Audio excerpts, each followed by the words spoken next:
ബേത്ലഹേം മിനിസ്ട്രീസിന്റെ ജീവന്റെ അപ്പം എന്ന ഈ പ്രോഗ്രാമിലേക്ക് നിങ്ങളെ ഓരോരുത്തരെയും സ്വാഗതം ചെയ്യുന്നു. സുപ്രസിദ്ധ വേദാധ്യാപകനും കൺവെൻഷൻ പ്രഭാഷകനുമായ പാസ്റ്റർ ഡോക്ടർ ഫിലിപ്പി തോമസ് ഇപ്പോൾ നിങ്ങളോട് ദൈവവചനത്തിൽ നിന്ന് ശുശ്രൂഷിക്കുന്നതാണ്. ഈ പ്രോഗ്രാം നിങ്ങളുടെ ഓരോരുത്തരുടെയും ജീവിതത്തിൽ ഏറ്റവും അനുഗ്രഹമായി തീരട്ടെ എന്ന് ആശംസിക്കുന്നു.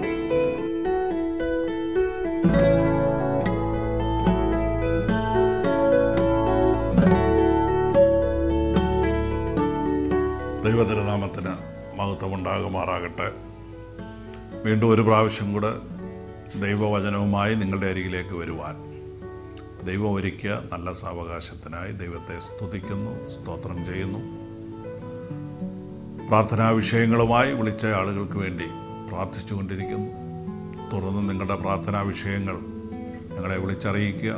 നിങ്ങളുടെ അഭിപ്രായങ്ങൾ, നിർദ്ദേശങ്ങളൊക്കെ ഞങ്ങളെ അറിയിക്കാൻ മടിക്കരുത്. ഇന്ന് പകൽ നമ്മൾ ചിന്തിക്കുന്ന വിഷയം കാറ്റുകളെ കുറിച്ച്.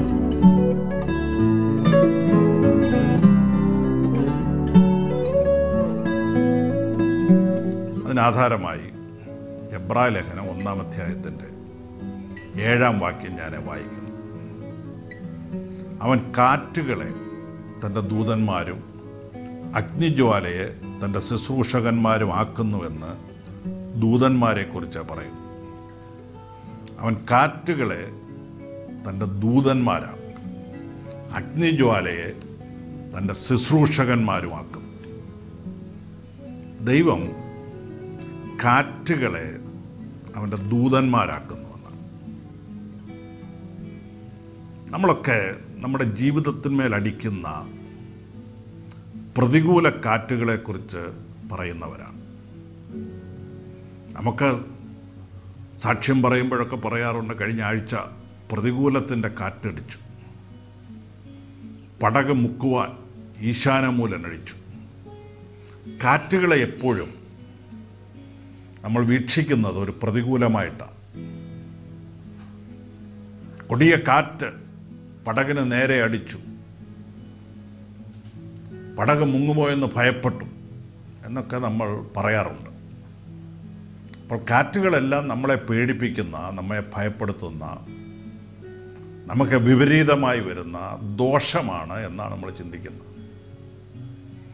പക്ഷേ ഇന്ന് പകൽ നാം പങ്കുവയ്ക്കുന്നത് എല്ലാ കാറ്റുകളും പ്രതികൂല കാറ്റുകളല്ല. ഈ കാറ്റുകൾക്കെല്ലാം നമ്മെ അറിയിപ്പാൻ ഒരു ദൂതുണ്ട്. എന്തുകൊണ്ട് ഈ കാറ്റ് അടിക്കുവാനിടയായി? എന്തിനാണ് ഈ കാറ്റടിച്ചത്?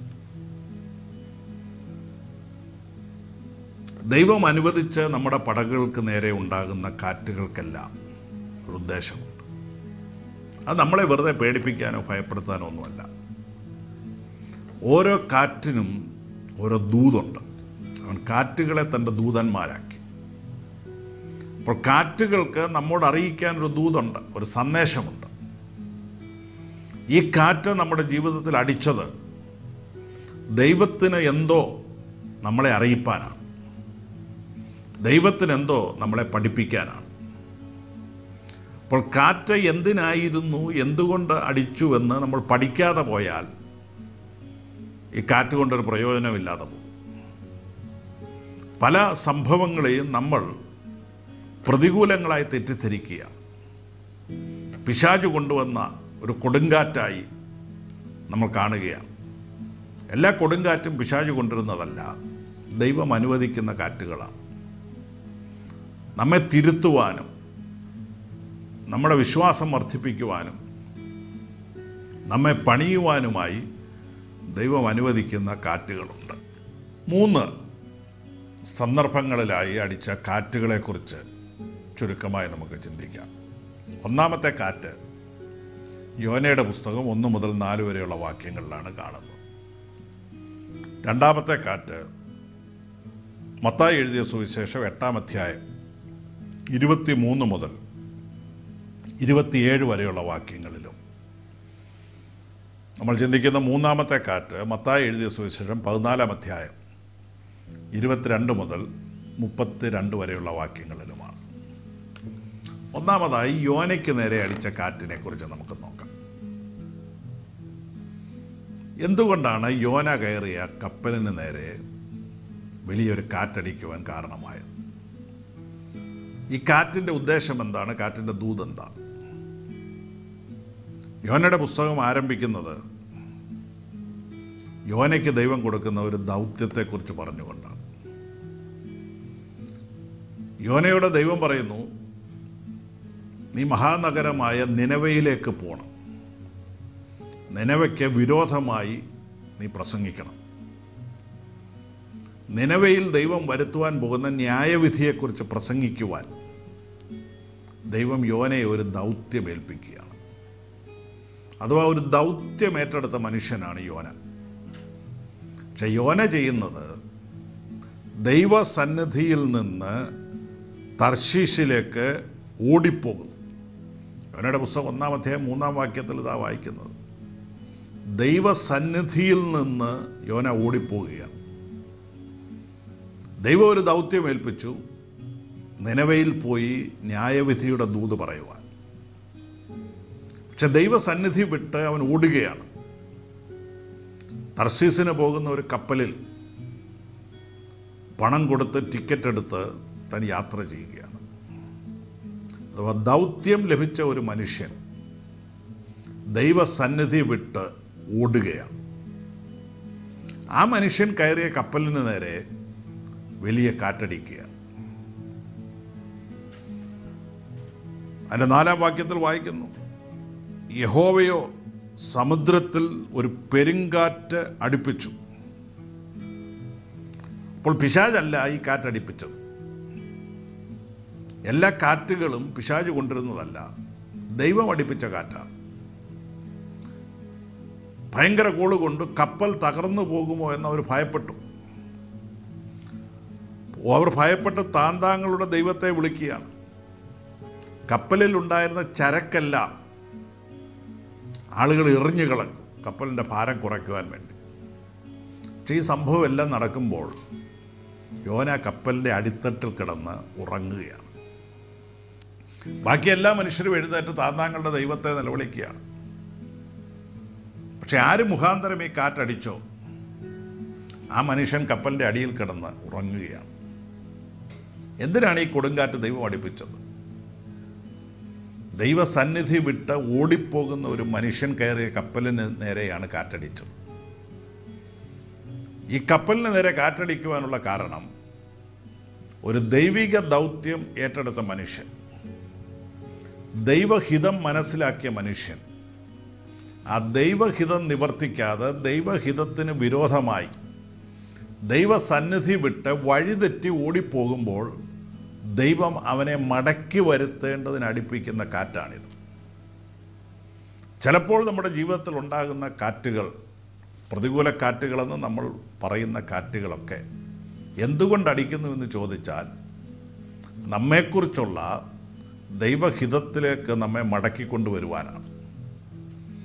നാം ദൈവസന്നിധി വിട്ട് ഓടിപ്പോകുമ്പോൾ, നാം ദൈവസന്നിധി വിട്ട് ഓടിപ്പോയി നശിച്ചു പോകാതിരിപ്പാൻ നമ്മെ കരുതുന്ന ദൈവം, നമ്മുടെ മടങ്ങിവരവ് ആഗ്രഹിക്കുന്ന ദൈവം തൻ്റെ സ്നേഹം കൊണ്ട് നമ്മുടെ മടങ്ങിവരവിന് വേണ്ടി അടിപ്പിക്കുന്ന കാറ്റുകളാണ് എന്ന് മനസ്സിലാക്കണം. ഈ കാറ്റുകളെ പിശാചടിച്ച കാറ്റെന്നോ ദുഷ്ടവ്യാപാര ശക്തിയാണെന്നോ ഒന്നും വ്യാഖ്യാനിച്ചിട്ട് കാര്യമില്ല. ഇത് ദൈവം അടിപ്പിക്കുന്ന കാറ്റാണ്. കപ്പലിലുള്ള ആളുകളെല്ലാം പരിഭ്രമിക്കുകയാണ്. 6-ാം വാക്യത്തിൽ കപ്പൽ പ്രമാണി യോനയെ ഉണർത്തി. യോനയോട് പറഞ്ഞു, നീയും പ്രാർത്ഥിക്കുക. അവർ ചോദിക്കുന്ന ഒരു ചോദ്യമുണ്ട്, ഈ അനർത്ഥം ആര് നിമിത്തമാണ് ഉണ്ടായത്? യോനയോട് ചോദിച്ചു, നീ എവിടുത്തുകാരനാ? നീ എവിടെ പോവാ? നിന്റെ പേരെന്തവാ? നിന്റെ നാടെന്തവാ? അപ്പോൾ യോന പറയുന്ന മറുപടി, ഞാൻ കടലും കരയും ഉണ്ടാക്കിയ യഹോവയെ ഭജിച്ചു വരുന്നുവെന്ന്. അപ്പോൾ കപ്പൽ പ്രമാണി അവനോട് ചോദിക്കും, നീ എന്തിനിത് ചെയ്തു? നീ എന്തിന് ഇത് ചെയ്തു? യോന കാര്യമല്ല അവിടെ തുറന്ന് പറയുകയാണ്. 12-ാം വാക്യത്തിൽ യോന അവരോട് പറയുന്നു, എൻ്റെ നിമിത്തം ഈ വലിയ കോള് തട്ടിയിരിക്കുകയാണ്. അവിടെ യോന സ്വയം സമ്മതിക്കുകയാണ്, ഈ കാറ്റിന് കാരണക്കാരൻ ഞാൻ തന്നെയാണ്. എൻ്റെ നിമിത്തമാണ് കപ്പലിന് നേരെ ഈ വലിയ കാറ്റ് അടിക്കുന്നത്. ഞാനാണ് ഇതിന് കാരണക്കാരൻ. ജീവിതത്തിൻ്റെ നേരെ കാറ്റുകൾ അടിക്കുമ്പോൾ നമ്മളതിൻ്റെ കാരണം അന്വേഷിക്കണം. ഞാൻ മുഖാന്തരമാണോ ഈ കാറ്റടിക്കുന്നത്? ഞാൻ ദൈവസന്നിധി വിട്ട് അകന്നു പോവുകയാണോ? ആണെങ്കിൽ എന്നെ ദൈവത്തിങ്കിലേക്ക് അടുപ്പിക്കേണ്ടതിന്, ദൈവിക പദ്ധതിയിലേക്ക് മടക്കി വരുത്തേണ്ടതിന് ദൈവം അടുപ്പിക്കുന്ന കാറ്റാണെന്ന് മനസ്സിലാക്കാം. കപ്പൽ പ്രമാണി യോനയോട് ചോദിക്കും, നീ എന്തിനാണ് ഇത് ചെയ്തത്? യോന കപ്പൽ പ്രമാണിയോട് പറഞ്ഞൊരു കാര്യം ചെയ്യും, ഇതിനെല്ലാം കാരണക്കാരൻ ഞാനാ, നിങ്ങൾ എന്നെ എടുത്ത് കടലിലോട്ട് എറിഞ്ഞോളാൻ പറഞ്ഞു. അവർ യോനയെ എടുത്ത് കടലിലേക്ക് എറിഞ്ഞു. എന്നാൽ ദൈവത്തിൻ്റെ സ്നേഹം അവിടെ ശ്രദ്ധിക്കണമേ. ദൈവസന്നിധി വിട്ട് ഓടിപ്പോയ ഒരു മനുഷ്യൻ, ദൈവിക ദൗത്യം മറന്നുപോയ ഒരു മനുഷ്യനെ കപ്പൽ പ്രമാണി കടലിൽ നിന്നെടുത്ത് സമുദ്രത്തിലോട്ടിടുമ്പോൾ ദൈവം ഒരു തിമിംഗലത്തെ അവിടേക്ക് അയക്കുകയാണ്. യോനയെ വിഴുങ്ങുവാൻ വേണ്ടി ഒരു മത്സ്യത്തെ ദൈവം അയച്ചു. ഈ മനുഷ്യനെ നശിച്ചു പോകാൻ ദൈവം വിടുകയല്ല ചെയ്യുന്നത്. അവൻ കപ്പലിൽ നിന്ന് വീഴട്ടെ, സമുദ്രത്തിൽ വീണ് ചാകട്ടെ, എൻ്റെ സന്നിധി വിട്ട് ഓടിപ്പോയ മനുഷ്യനാണല്ലോ, അവൻ അങ്ങനെ സംഭവിക്കട്ടെ എന്നല്ല ദൈവം കരുതിയത്. പിന്നെയും അവനെ സംരക്ഷിക്കുവാൻ ദൈവം ഒരു മത്സ്യത്തെ അവിടേക്ക് വിട്ട് ആ മത്സ്യം യോനയെ വിഴുങ്ങുകയാണ്. 3 ദിവസം മുഴുവൻ യോന മത്സ്യത്തിൻ്റെ വയറ്റിൽ കിടന്ന് ദൈവത്തോട് നിലവിളിച്ചു. അവന് തന്നെ കാണുവാനും ദൈവത്തോട് പ്രാർത്ഥിക്കുവാനുമുള്ള അവസരം ദൈവം സൃഷ്ടിച്ചു കൊടുത്തു. ഈ മത്സ്യത്തെ അവിടെ അയച്ചത് ദൈവമാണ്. അത് ദൈവത്തിൻ്റെ കരുതലാണ്, ദൈവത്തിൻ്റെ സ്നേഹത്തിൻ്റെ പ്രദർശനമാണ്. ഒടുവിൽ യോനയെ മത്സ്യം കരയിലേക്ക് കൊണ്ടുപോയി ഛർദ്ദിക്കുകയാണ്. അവൻ എത്തേണ്ട ഇടത്ത് മത്സ്യം അവനെ എത്തിക്കുകയാണ്. അവിടെ വെച്ച് ദൈവം വീണ്ടും യോനയോട് പറഞ്ഞു, നീ നിനവയിൽ പോയി പ്രസംഗിക്കണം. യോന നിനവയിൽ ചെന്ന് പ്രസംഗിച്ചു. ദൈവം നിങ്ങളുടെ നാടിനെ നശിപ്പിക്കാൻ പോവുകയാണ്, ദൈവത്തിൻ്റെ ന്യായവിധി വരുവാൻ പോവുകയാണ്. നിനവക്കാരെല്ലാവരും ദൈവവചനം കേട്ട് വിശ്വസിച്ചു. അവരൊരു ഉപവാസം പ്രസിദ്ധം ചെയ്തു. അവരുപവസിച്ച ദൈവത്തോട് പ്രാർത്ഥിക്കുക. അവരുപവസിച്ച് പ്രാർത്ഥിച്ചപ്പോൾ ദൈവം അവർക്ക് വരുത്തുമെന്ന് പറഞ്ഞ അനർത്ഥത്തെക്കുറിച്ച് അനുതപിച്ചു. ആ വലിയ പട്ടണത്തെ ദൈവം നാശത്തിൽ നിന്ന് വിടുവിച്ചു. എത്ര പേരുണ്ടായിരുന്നറിയാമോ ആ പട്ടണത്തിൽ? 1,20,000-ത്തിലധികം ആളുകളുണ്ടായി. യോനയുടെ പ്രസംഗം കേട്ട് 1,20,000-ത്തിലധികം ആളുകൾ മാനസാന്തരപ്പെടുവാനിടയായിത്തീർന്നു. നോക്കണം, ദൈവസന്നിധി വിട്ട് ഓടിപ്പോയൊരു മനുഷ്യനെ ദൈവം മടക്കി വരുത്തുന്നു. അവനെക്കുറിച്ചുള്ള ദൈവത്തിൻ്റെ ദൗത്യത്തിലേക്ക് ദൈവം മടക്കി വരുത്തുന്നു. അവനെക്കുറിച്ചുള്ള ദൈവത്തിൻ്റെ ഹിതത്തിലേക്ക് മടക്കി വരുത്തുകയും ആ മനുഷ്യനെ ഉപയോഗിച്ച്, പിന്മാറിപ്പോയ ആ മനുഷ്യനെ യഥാസ്ഥാനപ്പെടുത്തി ഉപയോഗിച്ച് 1,20,000-ത്തിലധികം ആളുകളുടെ മാനസാന്തരത്തിനും രക്ഷയ്ക്കും വേണ്ടി ദൈവം ഉപയോഗിക്കുന്നു. നാം ദൈവസന്നിധി വിട്ട് ഓടിപ്പോകുമ്പോൾ ആ ഓടിപ്പോകുന്ന വഴിയിൽ തടസ്സങ്ങൾ സൃഷ്ടിച്ച് നമ്മെ ദൈവത്തിങ്കിലേക്ക് മടക്കി വരുത്തുന്നവനാണ് നമ്മുടെ ദൈവം. അത് ദൈവത്തിൻ്റെ സ്നേഹമാണ്. ഈ കാറ്റ് പ്രതികൂലത്തിൻ്റെ കാറ്റല്ല, ദൈവം അടിപ്പിച്ച കാറ്റാണ്. നമ്മെ ദൈവത്തിങ്കിലേക്ക് മടക്കി വരുത്തുവാൻ, നമ്മുടെ തെറ്റുകളെ മനസ്സിലാക്കുവാനും മാനസാന്തരപ്പെടുവാനും എന്തിനു വേണ്ടി ദൈവം നമ്മെ അയച്ചോ ആ ദൗത്യത്തിലേക്ക് നമ്മെ മടക്കിക്കൊണ്ടുവരുവാനുള്ള കാറ്റാണ് ഈ കാറ്റെന്ന് നമ്മൾ മനസ്സിലാക്കണം. രണ്ടാമത്, മത്തായി സുവിശേഷം 8-ാം അധ്യായത്തിൻ്റെ 23 മുതൽ 27 വരെ മറ്റൊരു കാറ്റ് നമ്മൾ കാണുന്നു. അതേ കാറ്റ് മർക്കോസിൻ്റെ സുവിശേഷം 4-ാം അധ്യായത്തിൽ 35 മുതൽ 41 വരെയുള്ള വാക്യങ്ങളിലുമുണ്ട്. മർക്കോസിൻ്റെ സുവിശേഷം 4-ാം അധ്യായം 35-ാം വാക്യത്തിൽ യേശു അവരോട് പറയുന്നത് നാം അക്കരയ്ക്ക് പോകാം, നാം അക്കരയ്ക്ക് പോകുക എന്നാണ് പറയുന്നത്. അഥവാ യേശുവും ശിഷ്യന്മാരും ഒരുമിച്ച് അക്കരയ്ക്ക് പോവുകയാണ്. അവരെ തനിയെ വിടുകയല്ല, പടകിൽ യേശുവും കയറി. അവരക്കരയ്ക്ക് യാത്ര ചെയ്യുന്നതായ സമയത്ത് കർത്താവ് പടകിൻ്റെ അമരത്ത് തലയണ വെച്ച് ഉറങ്ങുകയാണ്. ആ സമയത്താണ് വലിയൊരു കാറ്റടിച്ചു, കപ്പൽ ഉലയുവാൻ തുടങ്ങി. അവരെല്ലാം ഭയപ്പെട്ടു. അവർ ഭയപ്പെട്ട ദൈവത്തോട് നിലവിളിക്കുകയാണ്. പെട്ടെന്ന് യേശുവിനെ ഉണർത്തി. യേശുവിനോട് ചോദിക്കുന്ന ചോദ്യം, ഗുരു, ഞങ്ങൾ നശിച്ചു പോകുന്നതിൽ നിനക്ക് വിചാരമില്ലയോ? അപ്പോൾ ഇവരുടെ ചിന്ത എന്താണ്? അവർ നശിച്ചു പോകുന്നതിൽ വിചാരമില്ലാത്ത ഒരാളാണ് യേശുവെന്നാണ് അവർ സംശയിക്കുന്നത്. യേശു പെട്ടെന്ന് കാറ്റിനെ ശാസിച്ചു, കാറ്റമർന്നു, ശാന്തതയുണ്ടായി. അടുത്ത യേശു അവരോട് ചോദിക്കുന്ന ചോദ്യം ഇതാണ്, 40-ാം വാക്യം, നിങ്ങൾക്കിപ്പോഴും വിശ്വാസം ഇല്ലയോ? അപ്പോൾ എന്തിനായിരുന്നു ഈ കാറ്റ്? അവർ ചിന്തിച്ചു അവർ നശിക്കാൻ പോവുകയാണ്. പക്ഷെ അവർ മനസ്സിലാക്കണം, ഈ പടകിൽ യേശു ഉണ്ട്. യേശു ഇരിക്കുന്ന ഒരു പടകിന് നേരെ എത്ര കാറ്റടിച്ചാലും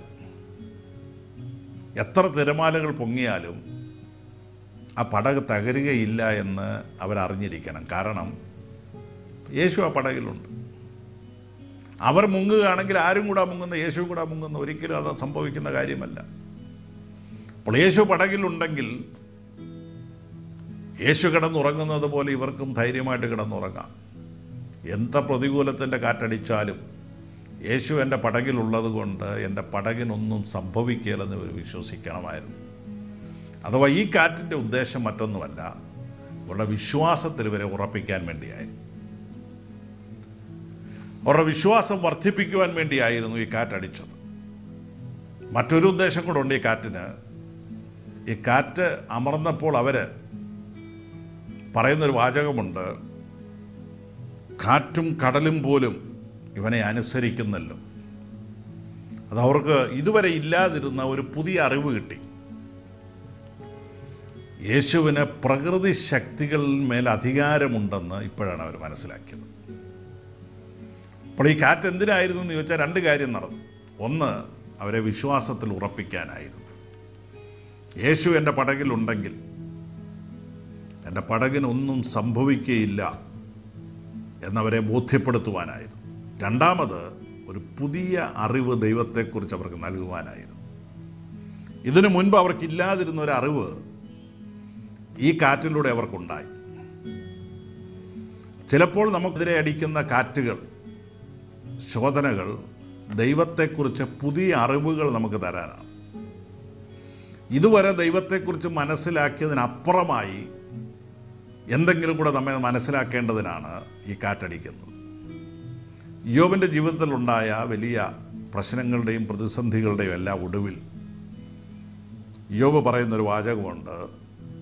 യോബിൻ്റെ പുസ്തകം 42-ാം അധ്യായം 5-ാം വാക്യത്തിൽ യോബ് പറയുന്നു, ഞാൻ നിന്നെക്കുറിച്ച് ഒരു കേൾവി മാത്രമേ കേട്ടിരുന്നുള്ളൂ, ഇപ്പോഴോ എൻ്റെ കണ്ണാൽ നിന്നെ കാണും.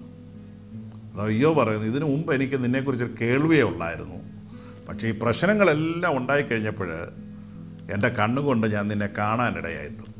അഥവാ ദൈവത്തോട് ഒന്നുകൂടെ അടുക്കുവാനിടയായിത്തീർന്നു. അപ്പോൾ ഈ കാറ്റ് എന്തിനായിരുന്നു? ദൈവത്തെക്കുറിച്ച് കുറച്ചുകൂടെ അറിയാൻ, ദൈവത്തോട് ഒന്നുകൂടെ അടുക്കുവാൻ, അവരുടെ വിശ്വാസം വർദ്ധിപ്പിക്കുവാൻ വേണ്ടി ദൈവം അടിപ്പിച്ച കാറ്റായിരുന്നു. അപ്പോൾ ഓരോ കാറ്റിനും ഓരോ ദൂതുണ്ട്. യോനയുടെ പടകിന് നേരെ അടിച്ച കാറ്റ് എന്തിനായിരുന്നു? യോനയെ ദൗത്യത്തിലേക്ക് മടക്കിക്കൊണ്ടുവരുവാൻ, യോനയെക്കുറിച്ചുള്ള ദൈവോദ്ദേശത്തിലേക്ക് മടക്കിക്കൊണ്ടുവരുവാൻ. ഇവിടെ നമ്മളിപ്പോൾ വായിച്ച കാറ്റ് എന്തിനായിരുന്നു? അവരുടെ വിശ്വാസം വർദ്ധിപ്പിക്കുവാനും ദൈവത്തെക്കുറിച്ച് പുതിയൊരറിവ് അവർക്ക് നൽകുവാനും. ഇത്രയും കാലം ദൈവത്തെ മനസ്സിലാക്കിയതിനപ്പുറമായി ഒന്നുകൂടെ ദൈവത്തെ മനസ്സിലാക്കുവാനുമാണ് ഈ കാറ്റടിച്ചത്.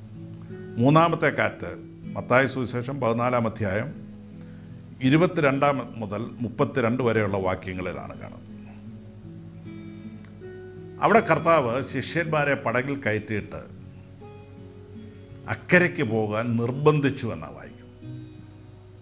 അവർ സ്വമനസാലെ പോയതല്ല, യേശു അവരെ നിർബന്ധിച്ചയക്കുക.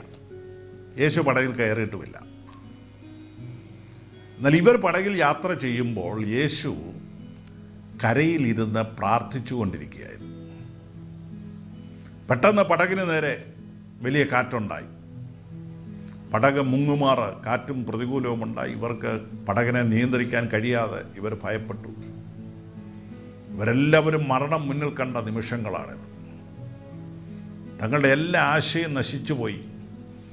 മരിച്ചു പോകുമെന്ന് ഭയപ്പെട്ട് അവരുടെ കൈകൾ തളർന്നു, മനസ്സും തളർന്നു, ആകെ തകർന്നു പോയി. മുൻപ് കാറ്റടിച്ചപ്പോൾ യേശു ഉണ്ടായിരുന്നു, എന്നാൽ ഇപ്പോൾ യേശു പടകിലില്ല. ചിലപ്പോൾ കാറ്റുകൾ അടിക്കുമ്പോൾ നമ്മൾ പറയും ദൈവഹിതം വിട്ടുപോയത് കൊണ്ടുള്ള കാറ്റാണ്. അല്ല, എല്ലാ കാറ്റും ദൈവഹിതം വിട്ടുപോയത് കൊണ്ടുള്ള കാറ്റല്ല. ഇത് ദൈവഹിതത്തിൽ നിന്ന് തെറ്റിയത് കൊണ്ടുള്ള കാറ്റല്ല, ദൈവഹിതപ്രകാരം യാത്ര ചെയ്യുമ്പോഴുണ്ടായ കാറ്റാണ്. കാരണം യേശു നിർബന്ധിച്ച് അവരെ പടകിൽ കയറ്റി അയച്ചതാണ്. അപ്പോൾ ചില സന്ദർഭങ്ങളിൽ ദൈവസന്നിധി വിട്ടുപോകുമ്പോൾ കാറ്റടിക്കും, എന്നാൽ ചില സന്ദർഭങ്ങളിൽ ദൈവത്തെ അനുസരിക്കുമ്പോഴും കാറ്റടിക്കും. ഓരോ കാറ്റിനും ഓരോ ദൂതാവുള്ളത്.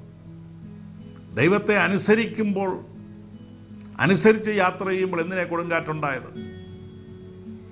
എന്തിനാണ് അവർ ഭയപ്പെട്ടത്? എന്നാൽ രാത്രിയുടെ 4-ാം യാമത്തിൽ യേശു കടലിൻ്റെ മീതെ കൂടെ നടന്ന് അവരുടെ അടുത്തേക്ക് ചെല്ലുകയാണ്. എല്ലാ ആശയും നശിച്ചപ്പോൾ, എല്ലാ പ്രതീക്ഷയും അസ്തമിച്ചപ്പോൾ, ഇനി കര കാണുവാൻ യാതൊരു സാധ്യതയുമില്ല എന്ന് മനസ്സ് പറഞ്ഞപ്പോൾ, അവർ കൈവിടപ്പെട്ടു, അവർ ഉപേക്ഷിക്കപ്പെട്ടു എന്ന് പിശാച് അവരുടെ മനസ്സിൽ പറഞ്ഞപ്പോൾ 4-ാം യാമത്തിൽ യേശു കടലിൻ്റെ മീതെ കടന്നു ചെല്ലുകയാണ്. യേശു നടന്നു ചെല്ലുകയാണ്. ഏത് തിരമാല കണ്ട് ഇവർ ഭയപ്പെടുന്നു, ആ തിരമാലകളെ ചവിട്ടിക്കൊണ്ട് യേശു അവരുടെ അടുത്തേക്ക് ചെല്ലുകയാണ്. അതോ ഇവർ ഭയപ്പെടുന്ന തിരമാലയെ യേശു ചവിട്ടിപ്പിടിച്ചിരിക്കുകയാണ്. ഈ കാറ്റ് ഇവർക്ക് നൽകുന്ന ദൂത് ഇതാണ്: നമ്മെക്കുറിച്ച് വിചാരമുള്ള ഒരു ദൈവമുണ്ട്. എല്ലാ പ്രതീക്ഷകളും അസ്തമിക്കുന്ന സമയത്ത് അരികിൽ വരുന്ന ഒരു ദൈവമുണ്ട്. നാം പടകിൽ യാത്ര ചെയ്യുമ്പോൾ യേശു ഉറങ്ങുകയല്ല, ഉണർന്നിരുന്ന് നമുക്ക് വേണ്ടി പ്രാർത്ഥിക്കുകയാണ്. അതോ നമ്മുടെ ജീവിതയാത്രയിൽ, നമ്മുടെ പ്രശ്നങ്ങളുടെയും പ്രതിസന്ധികളുടെയും വേളകളിൽ നമുക്ക് വേണ്ടി പിതാവിനോട് പ്രാർത്ഥിക്കുന്ന യേശുവിനെ ഈ കാറ്റ് അനുസ്മരിപ്പിക്കുകയാണ്. ചിലപ്പോൾ ദൈവം പറഞ്ഞതനുസരിച്ച് നമ്മൾ നടക്കുമ്പോൾ തന്നെ കാറ്റുകളുണ്ടാകും. ആ കാറ്റുകളെല്ലാം നമ്മളെ വിശ്വാസത്തിൽ ഒന്നുകൂടെ ഉറപ്പിക്കുവാൻ വേണ്ടിയാണ്. കരുതുന്ന ഒരു ദൈവമുണ്ടെന്ന് നമ്മെ ബോധവൽക്കരിക്കാനാണ് ഈ കാറ്റ്. എല്ലാ വഴികളും അടയുമ്പോൾ, എല്ലാ മാർഗങ്ങളും അടയുമ്പോൾ, കടലിന് മീതെ കൂടെ 4-ാം യാമത്തിൽ നടന്നു വന്ന് ഇവരെ വിടുവിച്ചതുപോലെ എല്ലാ വഴികളും അടയുമ്പോൾ, ഇനി മറ്റൊരു മാർഗവുമില്ലെന്ന് നമ്മൾ ചിന്തിക്കുമ്പോൾ പ്രത്യക്ഷപ്പെട്ട് സഹായിക്കുന്ന ഒരു ദൈവമുണ്ട് എന്ന് ഈ കാറ്റ് നമ്മളോട് ദൂത് പറയുകയാണ്. ഈ അധ്യായത്തിൻ്റെ തന്നെ 34-ാം വാക്യത്തിൽ നാം ഇങ്ങനെയാണ് വായിക്കുന്നത്: അവർ അക്കരെ എത്തി. കർത്താവരോട് പറഞ്ഞത് അക്കരയ്ക്ക് പോകുവാനാണ്. അക്കരയ്ക്ക് പോകുവാൻ പറഞ്ഞ കർത്താവ് പടകിന് നേരെ പ്രതികൂല കാറ്റടിച്ചെങ്കിലും അവരെ അക്കരെ എത്തിച്ചു. എവിടേക്ക് പോകാൻ പറയുന്നുവോ അവിടെ എത്തിക്കുന്നവനാണ് നമ്മുടെ ദൈവമെന്ന് നമ്മൾ വിശ്വസിക്കാനായി കാറ്റ്. അക്കരയ്ക്ക് പോകാൻ യേശു പറഞ്ഞ് യാത്ര ചെയ്യുമ്പോൾ നടുക്കടലിൽ നാം മുങ്ങിപ്പോകുവാൻ യേശു നമ്മെ അനുവദിക്കുകയില്ല. എവിടോട്ട് നമ്മെ അയച്ചുവോ അവിടോട്ട് നമ്മൾ യാത്ര ചെയ്യുമ്പോൾ നമ്മെ അവിടെ എത്തിക്കുന്നവനാണ് നമ്മുടെ ദൈവം എന്ന് നാം വിശ്വസിക്കണം. അവരക്കരെ എത്തത്തില്ലെന്ന് തോന്നിയ നിമിഷങ്ങളുണ്ട്. അക്കരെ എത്തത്തില്ലെന്ന് മനസ്സ് പറഞ്ഞ സമയങ്ങളുണ്ട്. അക്കരെ എത്തിക്കത്തില്ലെന്ന് പിശാച് വെല്ലുവിളിച്ച സമയങ്ങളുണ്ട്. പക്ഷേ ഈ കാറ്റ് പറയുന്നു, എന്തെല്ലാം പ്രതിസന്ധി ഉണ്ടായാലും, ഏതെല്ലാം കാറ്റടിച്ചാലും, അങ്ങേക്കരയിൽ പോകാൻ പറഞ്ഞത് ദൈവമാണെങ്കിൽ, ഞാൻ അങ്ങേക്കരയിൽ എത്തുന്നതിന് മുൻപ് എൻ്റെ ജീവിതയാത്രയിൽ എന്തെല്ലാം കാറ്റുകൾ അടിച്ചാലും, എന്തെല്ലാം പ്രതിസന്ധികളുണ്ടായാലും, ആരെല്ലാം കൈവിട്ടാലും, പ്രതീക്ഷിക്കാത്ത സമയത്ത് രാത്രിയുടെ 4-ാം യാമത്തിൽ ഇറങ്ങി വന്ന് കാറ്റിനെ ശാസിച്ച് പടകിൽ കയറി അങ്ങേക്കരയിൽ എത്തിക്കുന്ന ഒരു ദൈവം കൂടെയുണ്ടെന്നുള്ളതിൻ്റെ ഉറപ്പാണ് ഈ കാറ്റ്. ഈ കാറ്റുകളൊന്നും നമ്മെ നശിപ്പിക്കുവാനല്ലായിരുന്നു. ഈ കാറ്റുകളൊന്നും നമ്മെ ഭയപ്പെടുത്തുവാനല്ലായിരുന്നു. ഒന്നാമത്തെ കാറ്റ് ദൈവഹിതത്തിലേക്ക് നമ്മെ മടക്കിക്കൊണ്ടുവരുവാനാണ്. നമ്മളെക്കുറിച്ചുള്ള ദൈവത്തിൻ്റെ ഇഷ്ടം നമ്മുടെ ജീവിതത്തിൽ നിറവേറ്റുവാൻ നാം വഴിതെറ്റിപ്പോകുമ്പോൾ, നാം ദൈവഹിതത്തിൽ നിന്ന് മാറുമ്പോൾ കാറ്റുകൾ അടിപ്പിച്ച് നമ്മെ ദൈവഹിതത്തിലേക്ക് മടക്കിക്കൊണ്ടുവരുന്ന ദൈവത്തിന് സ്തോത്രം പറയുന്നു. രണ്ടാമത്തെ കാറ്റ് നമ്മെ വിശ്വാസത്തിൽ ഉറപ്പിക്കുവാനാണ്. യേശു എൻ്റെ പടകിലുണ്ടെങ്കിൽ എനിക്കൊന്നും സംഭവിക്കുകയില്ല. എൻ്റെ പടകിന് നേരെ അടിക്കുന്ന കാറ്റുകളുടെയും കോളുകളുടെയും മധ്യത്തിൽ യേശുവിനെ വിളിച്ചുണർത്തുമ്പോൾ അതെല്ലാം ശാസിച്ച് ശാന്തമാക്കുന്ന കാറ്റാണ്. അതാണ് ആ കാറ്റ് നൽകുന്ന ദൂത്.